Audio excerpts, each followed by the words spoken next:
Konnichiwa, Jana des. Welcome to another episode of my Japan Diaries. Today is April 5, 2024, Friday. At samahan nyo ako mag-a day in the life of a machinist here in Japan. Char, gabi pala, panggabi ako. So, everyday ganito ang aking view. At dahil spring season na nga dito sa Japan, nag-i-start nang mamulaklak ang mga cherry blossoms. Actually, medyo na late nga this year ang pagbukadkad kasi nga parang na-extend ang winter. This week nga ay panggabi ako at nag-i-start ang trabaho ko ng 7 p.m. hanggang 4:55 a.m. kasi isang oras akong overtime. By the way, nandito pala ako nakatira sa Nagano at mas mataas yung place dito kaya mas late mag-change ng season at nag-i-start pa lang ang pag-bloom ng mga sakura. Mga 6 p.m. pa lang pala ay lumabas na ako ng bahay kasi hindi pa ako nakakakain at dito ko plano kumain sa Family Mart. At itong favorite ko na katsudon ang binili ko sa halaga around 220 pesos at ito naman ay tiningnan ko lang kasi parang ang sarap pero ang mahal. At bibili din ako ng ice latte na naalala ko wala nga palang small yun so medium at large lang. Pagtingin ko naman dito sa lalagyan, wala. So nag-ask ako dun sa tenin. Ang tenin ang tawag sa staff. At ito nga't dali-dali niyang inabot sa akin ito. Buti na lang nga't meron pa at parang kulang kapag hindi ako nakapagkape. Malapit na pala dito yung company namin kaya hindi ko na kailangan magmadali mamaya. Minsan talaga kapag wala na akong time magluto or tinatamad ako, dito na lang ako kumakain. Ay ginudge na nga agad ako ni kuya na spoon ang gusto ko. Spoon ang binigay pero nag-request ako ng chopsticks kasi feeling ko Japanese ako. Char. Pamula nga dito sa Family Mart, tanaw na dyan sa bintana yung company namin. Ay, company namin, ako may-ari. Sa mga babago-bago pa lang pong nakakapanood dyan, mag-a-6 na taon na po ako ditong machinist sa Japan. Late machining ang trabaho at gumagawa kami ng outer ring at inner ring ng bearing. Kami ngayon nagsusupply ng mga bearing sa mga iba't ibang malalaking companies. Baka nga ako gumawa ng mga bearings ng motor nyo or sasakyan nyo. Char! Paano daw ba ako nakapag-machining dito sa Japan? May experience ba ako? Actually, wala. Hindi ko nga alam yung machining dati. Nag-apply lang kami noon sa agency tapos pinapili kami ng top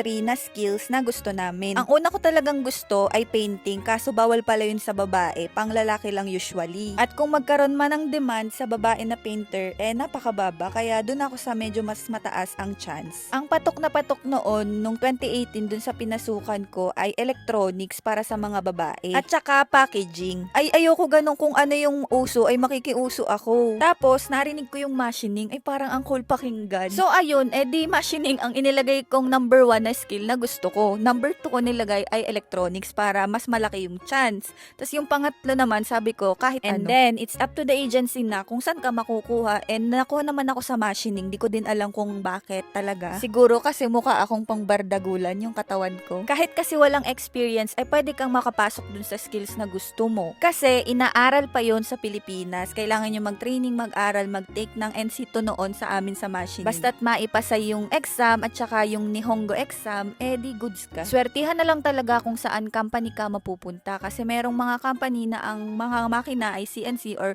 computer, numerically controlled at meron namang hindi katulad sa amin na conventional, dipok. Nung time namin nga, nung 2018, inabot kami ng 1 taon at 3 buwan na nag-training dun sa Pilipinas. Actually, 1 taon lang talaga dapat, yung 3 months ay waiting dun sa mga papers namin. Una, 6 months kaming nag-aral ng Nihongo or Japanese language and 5 level hanggang N4 level. Nung naipasa namin yung mga exam, nag-proceed na kami sa skills. Para kaming mga candidate nun sa pageant kasi yung mga company ang pipili sa inyo. Bigla na nga lang kayong tatawagin na, ikaw mag-i-skills ka na ganito ka mapupunta, sa electronics ka mapupunta, sa machining, sa packaging. So, maiiba-iba din yung mga kaklase mo. Which is nakakatuwa kasi ang dami kong mga naging kakilala at kaibigan na galing sa iba't ibang parte ng Pilipinas. Kaya nga ngayon, medyo nakakaintindi na din ako ng Bisaya at si King Kong ay Bisaya din. Anyway, bago pala mag 6:30, bumaba na ako. Actually, 6:30 pala yung in namin kapag Friday kasi 30 minutes na advance in or early in kasi kailangan mag-general cleaning ng 30 minutes. O, diba, nandito na agad ako at nakita ko nga tong sakura, ang bilis mag-bloom. Basta mainitan yung mga buds,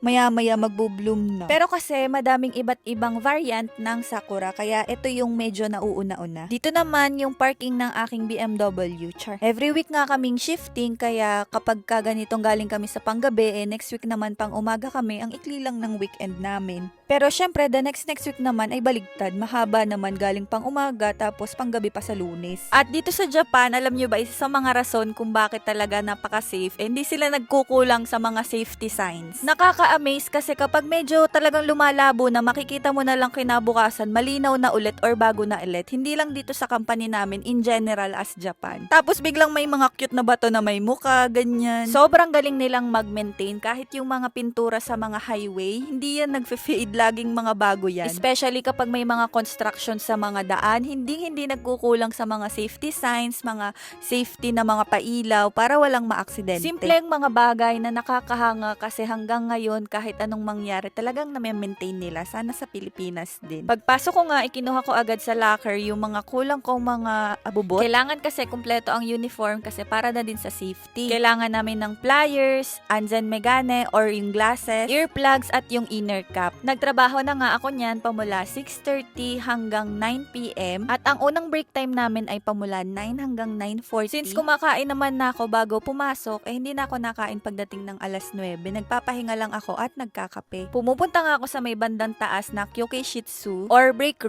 time room, basta. Andito kasi yung vending machine na gusto ko, kaya dito ako lagi pumupunta. Ay, ari, nakatulog na nga itong si Kuya, time na niyang pumasok. At kapag ka nga ganitong oras, kailangan ko na naman magkape kasi mahaba-haba pa yung gabi para sa trabaho. Mahirap na kapag inantok. Naalala ko nga nung una-una pang taon, ang hirap maka-adjust na every week shifting ang schedule. Pang gabi, pang umaga. Talaga na sobrang inaantok ako kapag pang gabi. Pero ngayon, parang mas gusto ko na yung pang gabi kasi mas mahaba yung tulog ko kapag kauwi ko, kapag umaga. Etong ang biscuit ko ay galing kay nanay. Ayaw na ayaw talaga nun ako maguguto. Pagpasok ko nga ng 9:40, dire-diretso na ulit ang trabaho hanggang alauna ng madaling araw. Ito naman yung favorite nyong mahiwagang basurahan na mahiwagang basket na lang. Ito yung time na 15 minutes para kumain ng tinapay o pan diaries. Tagal ko ang inantay, napakakunat naman pala. Mga 4 out of 10 na lang to sa akin. Hindi din ako nag-take out. Pagkatapos, pamula 1:15 hanggang mga 4:30, talaga namang bakbakang malala. Since sa manufacturing kami, everyday meron kaming kota na inaabot. At pagkapatay ko ng makina, inaayos ko na yung aking mga output, kung ilan ang aking nagawa. Nire-record syempre lahat para ma-monitor kung kulang pa o sobra-sobra na. By this time, medyo maliwaliwanag na nga at kailangan ko nang magtanggal ng aking mga abubot at maglinis ng kamay. Kita nyo naman kung gaano kami kadumi. Pumasok ako medyo madumi, mas madumi pa rin talaga pag uwi. Kaya wash and wear na, bahala na yan. Dito sa trabaho ko, hindi pwedeng pairalin ang kaartehan. Sa akin naman ay walang problema. Trabaho is trabaho. Pagtapos ng trabaho, magpapahinga at may panahon para sa mga lakwatsa or gala. Kailangan mong humanap ng paraan para mabalanse na hindi lang puro trabaho at magpahinga din. Mabilis na nga lumiwanag ngayon kasi tapos na nga ang winter. Parehas pala kaming night shift nung kasama ko dito sa bahay, si Mitch, pero mas maaga siya umuwi kasi mas maaga yung pasok niya. Magkaiba kasi kami ng building kaya medyo magkaiba yung schedule namin ng oras. Si Julie Senpai naman at si JM nakauwi na ng Pilipinas kaya mag-isa lang akong uuwi ngayon at dumaan ulit ako dito sa Family Mart para bumili ng aking makakain. At ilang araw na nga akong kumakain ng yakisoba, parang di ako nagsasawa. Sinamahan ko na nga din ng crab stick and that's for my dinner na kahit umaga. Dinner kasi tutulog pa lang. Ganito sa Japan, kahit walang sasakyan, hindi tatawid. Basta't hindi naka-green light, hindi ka talaga pwedeng tumawid. Meron namang iba pero mga pasaway sobrang bihira lang yun. At nagbike na ako pa uwi, pababayan kaya mga 5 minutes lang and that's it for today. Janeme te arigato. Bye bye. See you on my next vlog.